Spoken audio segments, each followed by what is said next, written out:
Hey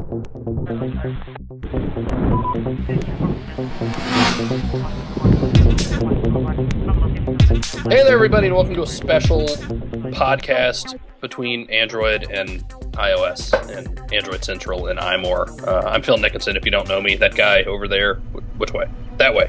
That way. I gotta point the right way. That's Rene Ritchie. He runs iMore.com. Getting ready for the podcast. Yes, we are both drinking well into the morning. It's 8 in the morning, right? We can tell people that. No, in some time zone.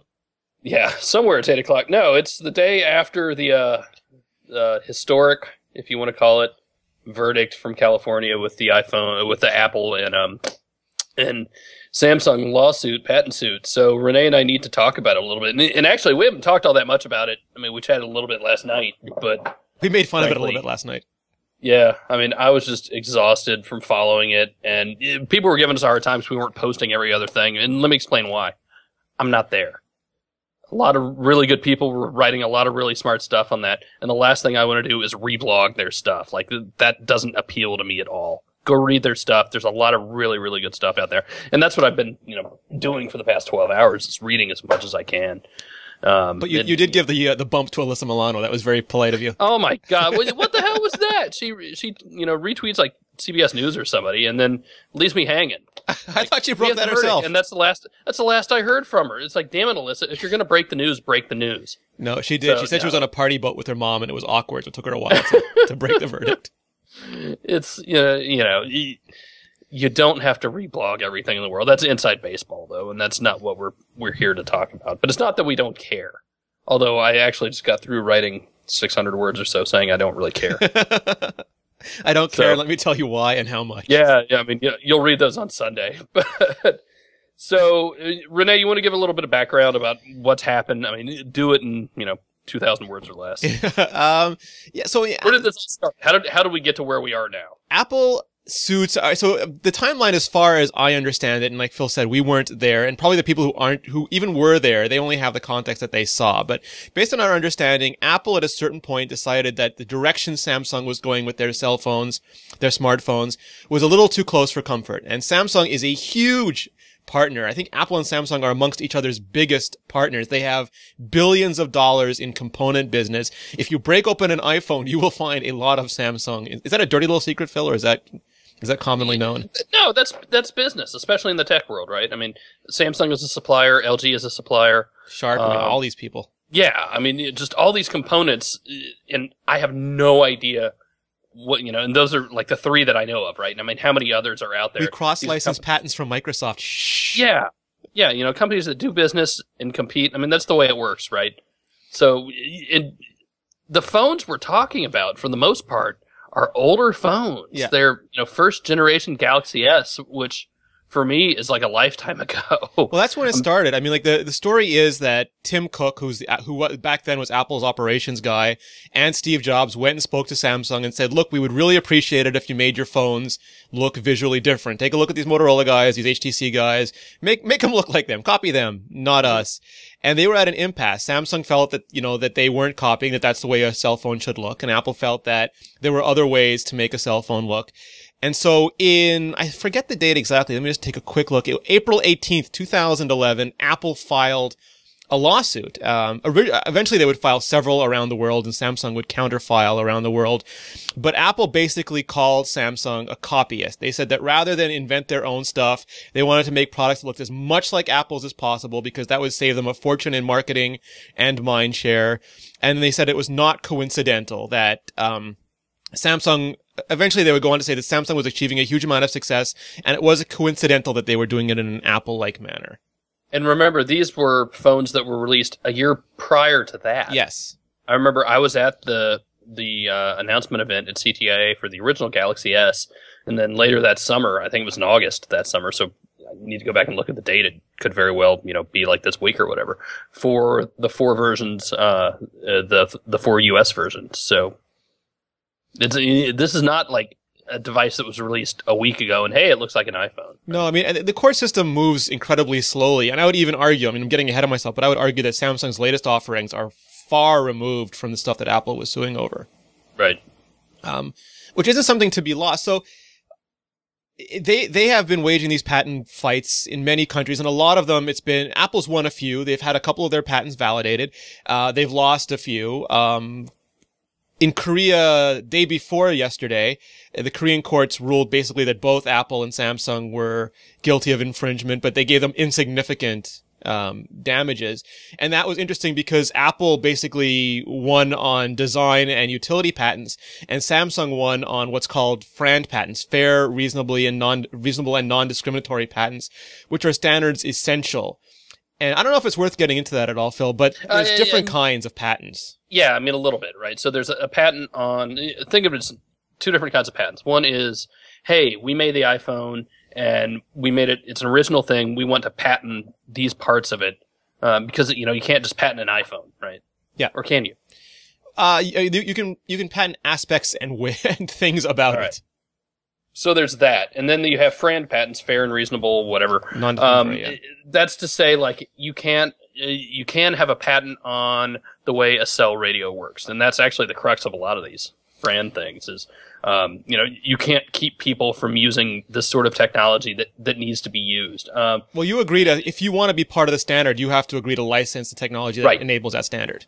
Exactly. And you have to fairly and reasonably license it. Yeah. So that's where that gets into it. But then there are arguments over that too, right? So it's, are you being fair about the pricing? And then they go to court over that stuff. And that's not just Samsung. I mean, industry-wide, some people believe that so basically, one person decided to contribute towards a community pool, and one person decided to build a pool just for themselves. And you can call them a jerk or an ass, whatever you want, but it's their pool. And they want to go swim in your pool, but they don't want you swimming in their pool. And your pool is a community pool.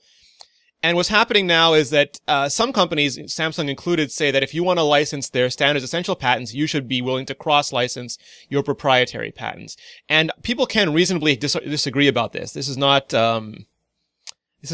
goose stepping and imperial marches from the Vader operas. Right.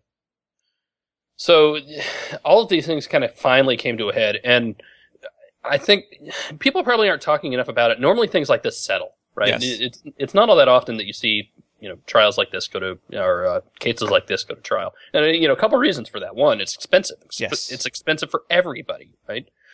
Two, it takes up the court's time, and courts don't have a lot of time. And they're not happy about you taking it up. Yeah, and it's not just patent cases, right? I mean, I forget what the percentage is, but a fairly high percentage of court cases will settle, right? Criminal, civil, whatever. So this, and it's a huge risk, right? I mean, like if you lose one of these, it can be incredibly damaging to your business. Apple could have lost. Yeah, absolutely. I mean, I think that was, kind of a little out of the realm of possibility. Well, but they could have had patents invalidated, which would then have made it open season on anybody using those patents. Right. That would have been a big thing. Yeah. So there's that. And I think pretty early on, it became apparent that this was more about principle than it was money. I mean, look, Apple has more money than God, and so does Samsung. Yeah. God borrows money from Apple and Samsung. Yes. At a reasonable rate. Yeah. So, I mean, that was a lot of it. And as it, cases like this they're painful, right? They're not sexy to begin with. I mean, look, I've read a lot of trial coverage in my time, when editing a daily newspaper. Something like this is not sexy in the slightest, right? There's no blood, first of all. Even for tech people, right? It was pretty long slog just reading all the coverage to the point where I'm just like, I'm not going to rewrite people's stuff every day. It's ridiculous. Yeah, just let them do it.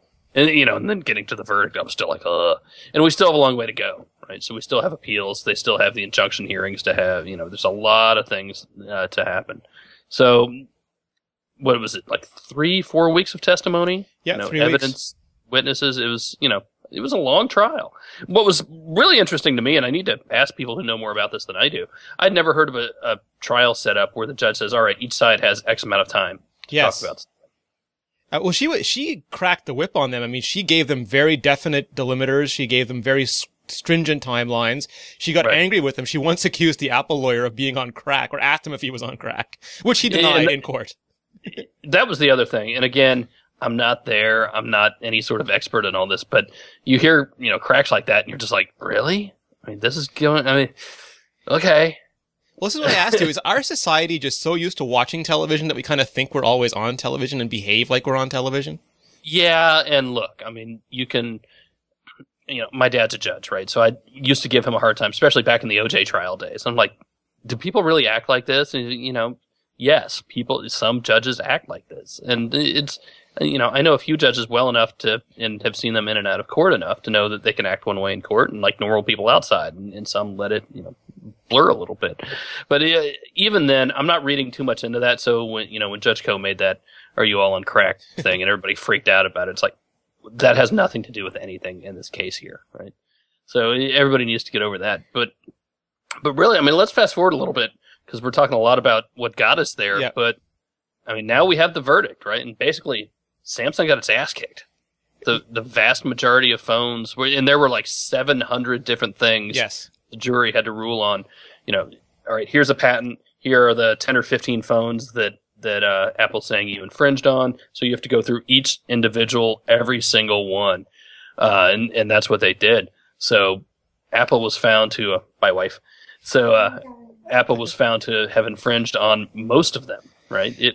Not all, but vast majority, with the exception, and this was a pretty big exception, the Galaxy Tab. Yes. The Galaxy Tab 10.1 was not infringing at all. Well, there were two. So they didn't win anything for the iPad of note. Right. And also they didn't get... People made fun of saying, you can't patent a rounded rectangle. And it turns out that was true. Apple did not win for the rounded rectangle patent. Rounded squares, yes. Rounded square, yes. Rounded rectangle, no. No. Therein lies a huge difference. So they went through all this, and then they had to assign a monetary value to it, right? And initially it was 1.05. Well, before we go that far, you know better than most people in the world, you know those phones. Was that a wide range of phones? Were those all very similar models? It's really odd. So, and it depends on which patents you're looking at. So the original Galaxy S1, and if we were more prepared, we would have pictures of these things ready to show you guys in this podcast. But everybody knows what they look like, right? The original Galaxy S1, very squarish with a pressable home button in the middle. Not round button. I wouldn't say it looked like an iPhone, but it definitely looked different, right? But you could see where the inspiration was, I think. And I don't think there was anybody who didn't think that. Even like the way it was marketed, like they made product shots with those devices that looked very Apple-esque. Right. And then with the US variants, actually, and you talk a lot about dilution with these stuff, right? Like, did Samsung's phones dilute the iPhone, or dilute the value of the iPhone, or the visibility of the iPhone? Yeah. And actually, I would say that these other versions of the Galaxy S1 did that to the Galaxy S1. So you had the Vibrant, the Fascinate, the Epic 4G, and what was the other one? The Captivate. Yeah. Those were the names, but each one of those looked a little different. So the AT&T had the Captivate, and it had these weird angled edges and just didn't look like the Galaxy S1, and so it really got interesting, and it was strange to see some of those lumped in with everything else. But again, I'm not the one filing, so it makes sense, right? If you're going to file this sort of lawsuit, file. If you're going to file big. Yeah, I get that. So the Galaxy Tab, I was a little surprised it got off, I think. I think there's probably an argument to be made there. I think the argument made was a little strong. Yeah. I honestly believe if you look at any of these phones side by side, and seriously, if anybody, puts them in front of your face, you will not have a hard time figuring out which is which. You just won't. There was the argument that consumers were confused and could be confused by this. Well, those are dumb consumers. I'm sorry. They're probably not listening to this podcast. You are, and you were they haven't found the podcast. Yeah, it's... I don't think you're going to walk into Best Buy and accidentally walk out with the Galaxy Tab. I think it went more towards how they were sold. For example, if you walked into Verizon pre-iPhone and the carrier representative could say, we don't have the iPhone per se, but we have this, and look, it's the same. It's got the same grid. It's got the same... It's might as well... Like, it's just like buying an iPhone. Right. You're not going to walk into the Apple section of a Best Buy, especially today with the way things are set up, and accidentally buy a Galaxy Tab. Or not a Zoom anymore, but any of the Asus tablets, and it's just not going to happen. So at some point, I think consumers need to be responsible for that. that. But that was a bit of a... It was strange watching, though. You and I were watching it together on Twitter and in various news outlets, and it was almost like election day coverage for me. And I saw this giant map slowly turning aluminium as they announced, section after section of this. And it was actually... I did not expect Apple to win to the degree that they did. I thought it was almost unsettling, the vastness of the amount of counts that Apple managed to score on this one. Yeah, and again, it's, if you're going to file big. Yeah. CNET had an interview with one of the jurors today, and they said they pretty much had it figured out pretty early that they thought that Samsung had infringed on a lot of this stuff. So yeah, that was interesting. That. So one of the things he said was because the Samsung executives were on video, they weren't there in person, and it sounded like they were avoiding questions. Now, Apple sent Phil Schiller, they sent Scott Forstall, their vice president of marketing, their vice president of iOS. Samsung declined to have their executives in the courtroom. In hindsight, do you think that made a difference? And I'm willing to bet it did, but again, that's something lawyers have had to deal with for the past probably 10 years, I would think. And in fact, that's something I've asked my father about, especially in this day and age of video conferencing. And I have friends, it's weird thinking of people I know and went to school with as being lawyers now, because I still think I'm 17 years old, but apparently I'm not.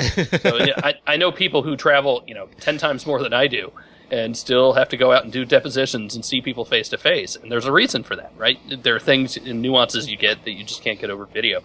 I kind of wonder a little bit about what sort of regional and geographic and national differences have. Talking to somebody from Asia is different than me and you talking. Yep. And I say that, Rene being a Canadian transplant by way of South Africa. So there are cultural differences there that I don't understand in the slightest. Yeah. I think there are cultural differences in the way Samsung develops phones and even HTC, which, is a company I think I understand pretty well. But again, I don't know the Asian side of that, right? So I think in a trial, something like that could happen. So I get that jurors, could see somebody and be like, I don't know about that. Yeah. So.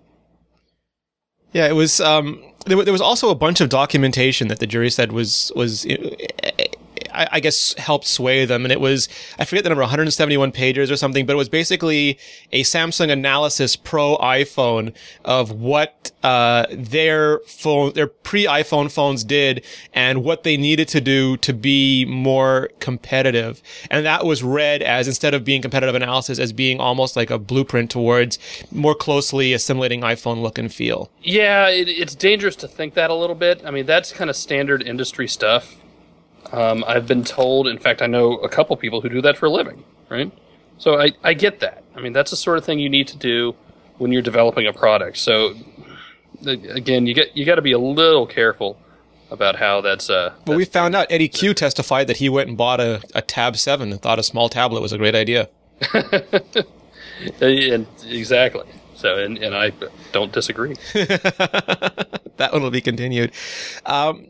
So Apple basically, they didn't get the rounded rectangle patent or trade dress approved, but they did win for 3 patents, including bounce back. I've been using a Nexus 7 for a while, and I really miss the iPad style physics. I miss that the list doesn't bounce. I miss that it doesn't have the same sort of inertial scrolling. To me, that makes a usability difference. And I know some designers have said, oh, there's 3 or 4 other things that you can do for that. But I think to the consumer, once you're used to that, it does make a difference when you're using devices that aren't allowed to use it. I don't know, yes and no, because I use both, right? I've got an iPad here, I've got Android tablets here, and it's something I notice. I don't think it affects functionality, and I think that the newer versions of Android have worked around that elegantly. Yeah, chat room's mentioning HTC. I think stock Android has done it as well. But again, I mean, that's a personal thing. That bothers you more than it bothers me. Well, I think it's just a consumer thing. Like the iPad has massive market share. The iPhone had massive market share. If you can provide familiarity becomes a feature at a certain point. And we were joking about how, Samsung makes fridges, and do you get sued over fridges? And then when a lawyer wrote in and said, actually you do, you have to license the French doors and you have to license the freezer at the bottom. And I know, I had no idea about that. Yeah, me either. But it sounds like, is it maybe that smartphones and tablets are such a nascent industry that they haven't gone through the sort of patent disputes and settlements and licensing agreements that a lot of other industries already have? The sort of growing pains? Yeah. Maybe. And then I guess the next question is, can they afford to at this point? Is it just going to be too painful a process to go through? And I don't know that you have that option, but so far it's been pretty painful for Samsung. Well, here's the question. I mean, some people have cast this. There's two interesting things I want your take on. Some people have cast this in two ways as a victory for Samsung. And you might say it's a stretch to call this a victory for Samsung, but some people are doing it. On one side, some people are saying that these kinds of victories will make Apple complacent. They will think that they can survive on old patents and not innovate. And Samsung will be forced to innovate even faster than they already are. They're probably producing better phones more quickly than Apple will. I would not worry about Apple being able to innovate. I think Apple's going to innovate just fine. I mean, everybody borrows from everybody else, right?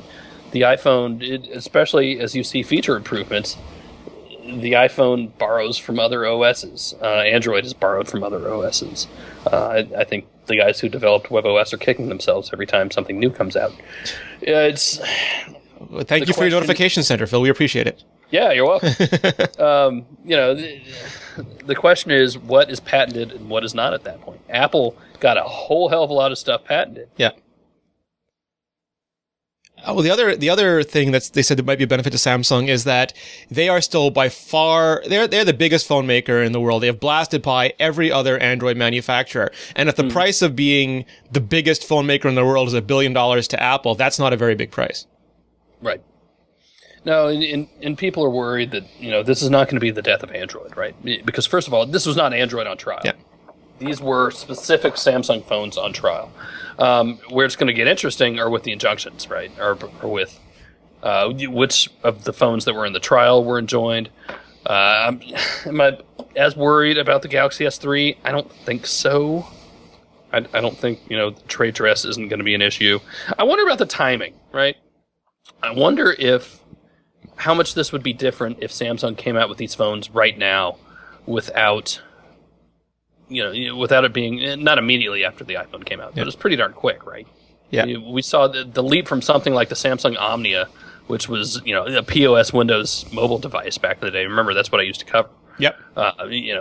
To go from that to the Galaxy S, and the Galaxy S was a good phone. It was a decent Android phone, even for back then. But that leap, I think, is what really started to kind of piss Apple off. It's like, wait a minute. Well, I get that. So the question is, and look, we haven't even gotten into whether we think you should be able to patent this stuff. I'm not sure we want to get into that today. Chat room's already freaking out because I'm supposed to be setting my hair on fire. But you know what, boys and girls, that's not what I do. No, and Ashley's busy asking if Samsung can pay in RAM vouchers. Yeah. Well, look, I mean, that's the way cross-licensing works, right?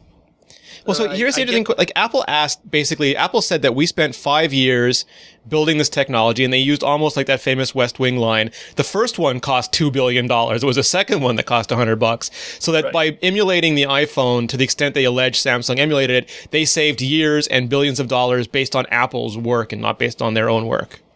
Mm-hmm. I don't think Apple's as concerned about the work as they're saying. I think it's more the principle of the matter, right? And I get that. That's not to say there aren't a whole lot of Android devices out there that, at least so far, haven't been, and I don't want to jinx anybody, but, a lot of really good Android phones out there that haven't been, sued. I don't want to paint Apple as...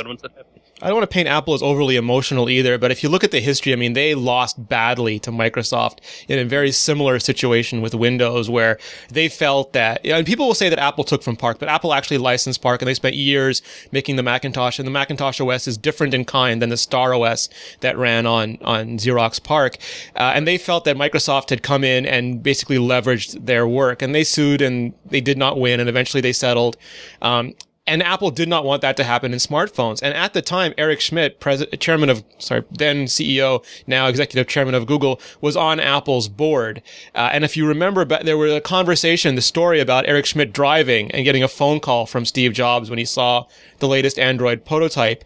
And anyone who's ever seen Steve Jobs speak, he is not a emotionless robot. He is a highly exuberant individual, and it did not sound like it was a harmonious phone call. So Apple might well have a lot of emotional resonance around this that maybe they should or shouldn't have. Yeah, I keep thinking back to the Windows Mobile days, even as bad as they were, I mean, we had not drawers, but windows of icons, right? We had that sort of thing back then. It wasn't anywhere near as good as what we have now, or what we have when the iPhone came out, or what we had when Android first came out, right? They were bad, but I keep thinking about things like windows and icons in a grid and things like that, and it's like, can you really patent that? Can you really patent that? I wonder if Apple would not have lost on any singular instance. Like if you say this is a grid and that's a grid and that was the only thing, or if you say this is a rounded rectangle and this is not a round. But when we started looking at some of the stuff, like the dock cables were identical, the AC adapters were identical, the colors, there's very little reason that Apple would have a yellow flower on a blue background for a photo album and Samsung would have a yellow flower on a blue background as a photo album. For things like the dock connectors and stuff like that, like I look at them and I've seen the pictures of everything side by side. Even if that's just the way those things end up getting designed, it looks bad. And when you're going to trial trying to defend yourself, it looks really bad. I tend to think there are only so many ways to design those sort of things, but at the same time, it's like, okay. I mean, look, here's an HTC, power wart thing that they send out in every phone, and that's just sitting here kind of trying to see what else I have laying around. Well, your HTC and Motorola stuff looks less like Apple. At least Motorola's always had almost like a Corellian Star Wars vibe around their design aesthetic. Very, very, very industrial. Yeah, absolutely. And Samsung actually, I think, has gone much more. I'll say natural, because that's the vibe they're putting out. Inspired by nature and and I like the design of the S3 a lot. And I get that. It's less industrial than it used to be as well. So I would argue that the iPhone still looks and feels more industrial than the Galaxy S3 does by a long shot. Well, especially the latest version, which is all square and glass and stainless steel. Yeah, I mean, meanwhile, here's the newest from Motorola, and it's still very angular, and nobody's going to confuse this for an iPhone either. Could you maybe elaborate a little bit on what the difference is between Samsung's implementation, including TouchWiz of Android, and what Google ships as Android? 'Cause I think not everyone understands that this is not an Android device specifically. Right, and actually, I can show you that on the same phone. So here's a Galaxy S3, and it's actually running stock Android. It's running CyanogenMod, right? So, I mean, in a nutshell, this is what it looks like. And this is what got me in the trial. So they would show side by side the iPhone and then a TouchWiz device. And I don't have TouchWiz on anything laying around here at the moment. The TouchWiz, if you don't know, is Samsung's custom version of Android, right? They call the skin or the UI TouchWiz. But when they would show this phone side by side, they would always show it with the app drawer open, right? So you would see, oh, hey, look, there's this Samsung phone, and it looks exactly the same because it has rows and rows of icons. That's just part of it. It's a big part. You need to be able to get to your apps. But it's not the first thing you see. I mean, this is the first thing you see. You see home screens with, I don't have many things on my home screen, so I only use one. But you see, widgets and icons and menus and search bars, and I get that. So that's different. TouchWiz, when it came out with the Galaxy S1, was more colorful than anything that was out at the time. It looked almost clownish to Android fans. Yeah. At the time, the color scheme and things up to... It was a little garish compared to like a Nexus 1 or something. It absolutely was. Nexus 1 was, at the time, running the newest version of Android. Yeah. And, and same with the original Droid, which for like 2 months was on the bleeding edge. But when it came out, it was very garish and very colorful and did a lot of things.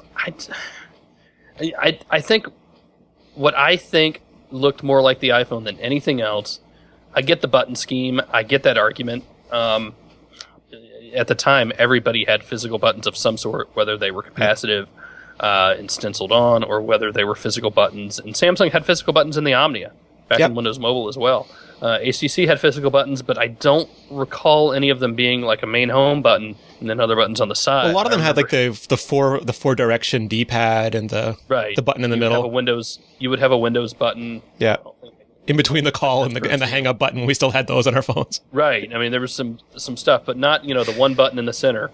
I'm glad nobody tried to do the one button in the center, and that was it. Although I guess you can argue that the Galaxy S3 certainly emulates that a little bit. But what really got him was, and this dock that I have on here doesn't quite do it justice, but would be the icons down on the bottom. Yeah. Right. Everybody knows those on Apple as well.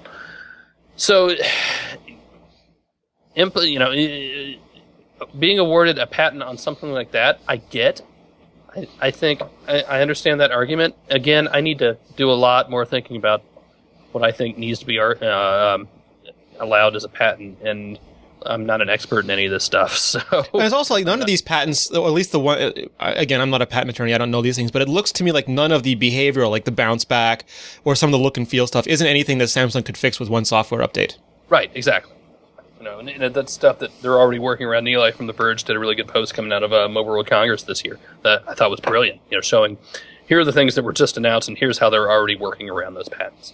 Yeah, so that can be done. He did some excellent work on this case in general. Yes, absolutely. We've talked about this a bit on the Android Central podcast. Jerry Hildenbrand, who's diehard Android and open source fan, to the day he dies. Public neckbeard number one. Yes, has publicly said, and I agree with him. Look. Whether or not you agree with the patents, if Samsung infringed on the patents, and even worse, did so willingly, and remember, that's a big part of this case, is the jury found that Samsung did it willingly. That they said, look, you did this on purpose, you are now going to be punished for that. And that's where the money starts coming in. Yes. But I agree with Jerry. Look, if you know the rules and you break the rules, you need to be punished for it. Otherwise, what's the point in having them in the first place? Now, I think we definitely need to talk about whether some of these things can be patented. That's not up for discussion right now. And in fact, the jury said, no, these patents every single one of Apple's patents are valid. So that's not an issue here. It's the way it is, and I don't know how to fix it. I don't have all the answers. Nobody does. No. And it's not an easy fix.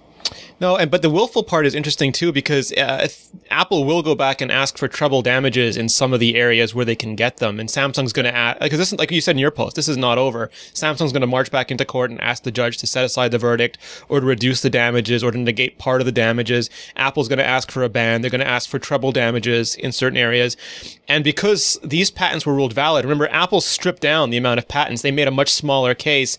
Arguably, they chose the ones that were the easiest to win, but they have ones that are, Apple's been making computers a really, really long time, as long as anybody. And if these patents are allowed, they have a lot of other patents they can go back and relitigate.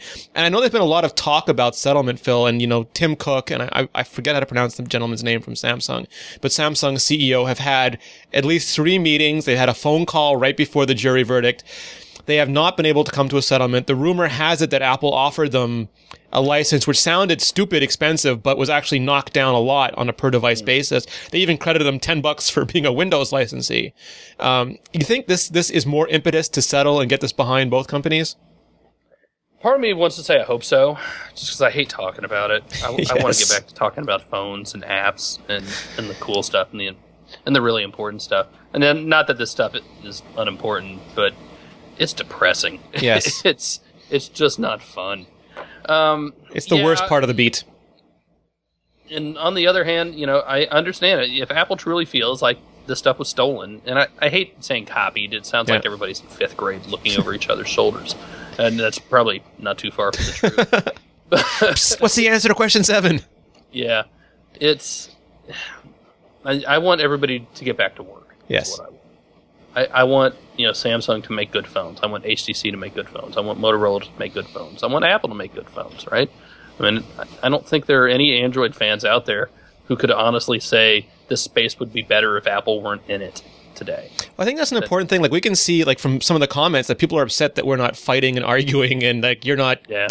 But Phil and I aren't on Apple or Samsung's side. We're on the users of phones' side. We want them to compete by making the best phones. And people can say that litigation is anti-innovation or copying is anti-innovation. Yes to both of those things. I wish Apple would stop suing. I want them both to make the best damn phone. I want them to make it a hard choice for me to decide what phone to get next. I mean, although I think we can all get behind just RIM needs to die, right? Just because Kevin's not here. Well, that's a good question. So, Daniel Rubino from WP Central, Windows Phone Central, immediately put up a post wondering what this meant for Microsoft, because Samsung is already a Microsoft licensee. Microsoft and Apple have a cross-licensing agreement, so you won't be sued for using them. Do you think this gives an opportunity to a different third party to maybe enhance their share a bit? Maybe. I don't know. I mean, yeah, I was joking on Twitter this morning. What's Microsoft going to do? And it wouldn't be Microsoft, but it would be the OEMs. What are they going to do? Put on the box a little label that says, guaranteed not to infringe on Apple's patents. No, even twice as chocolatey. It's not going to happen. be, it's just ridiculous. I mean, that's not something a consumer looks at and says, "Ooh, I'm going to buy this phone. It might not infringe on anybody's patent." No. Yeah, it's interesting also. Some people in the chat room are mentioning WebOS, and I think it was Brad who said, why doesn't WebOS sue? We also don't know the deals that exist between any particular companies. We don't know what cross-licensing agreements Palm and Apple or Google or Palm or Microsoft or Palm already have. We have no idea who because Palm has basically a patent on the smartphone, and they have not litigated anybody, so there might be reasons for that. Microsoft is interesting, but I think, again, this was a verdict against Samsung. This was not a verdict against Android or Google. If we've seen nothing else by following Android Central day in and day out, is that you can make an incredibly wide range of products based on Android. And you said it, Phil, it's a platform. It's not a phone. Mm-hmm. God knows there's still a lot out there. Now, what's interesting is you have a company like Boost Mobile, which is an offshoot of Sprint, that just announced the Galaxy S2 this week for its customers. Wow. Yeah, whoops. That's probably going to sting a little bit because they might not be able to sell that. But I'm guessing like the cha-cha and its Facebook button don't infringe. You know? No, I don't think anybody was too terribly worried about that. If Apple wants, they can have the one that's in my kitchen drawer. But it does raise the Google question. I mean, Apple has not gone after Google. Google and Apple are almost like Cold War powers, and Apple's going after the small satellite countries. Do you think that this changes anything from Google? There's been rumors that they've been urging Samsung and other companies to settle. Do you think that that's the path they'll take, or will they get more involved? We'll see. I honestly don't know. That stuff is so high level, and decisions made by people who make, a living in the billions of dollars. Undeservedly more money than you. Yes. I hope so. Because again, I just want everybody to make good phones. Yes. To have good apps. And Android is in such a good spot right now, because I think we've got a lot of both. Yeah. There are some things, I still think the tablet space needs a lot of work on the Android side, but I think there are signs of it going in the right direction, especially with things like the Nexus 7. But these lawsuits aren't good for anybody at all. They're good for lawyers. Oh, yeah. You're a patent attorney, I guess. And you made a very good point yesterday, too, that no one is going street by street, house by house, rounding up your Android phones. No one is remote killing them. The phone you had today still works tomorrow. It still works. Nobody's going to pry it from my cold, dead hand. So, just to wrap things up then, Phil, where do you see this going for the rest of the year? I mean, we're getting close to the end now. Do you think that we've reached the climax and it's the denouement now, or do you think that we're still in the middle of it? Oh, I think you're going to see some injunctions. I think you're going to see phones that are still being sold, and albeit probably not in great numbers. But if they're on the shelf, they won't be for long. Does that mean anything for a consumer, the injunction on those particular phones? No, because there are 13 others to replace them. I think it means something for the companies that are selling them. Yeah. But not so much us. But look, I mean, if you're just going out and buying a Samsung Captivate for somebody, you and I need to talk. We need to talk a lot and quickly. For a number of reasons. Least of which is you can get something better for just as cheap. No, for the tech space, it's a big deal. It's a headline for the mainstream world for a day, maybe two. No, we're going to see injunctions. We're going to see appeals. It'll be interesting to see what happens on appeal.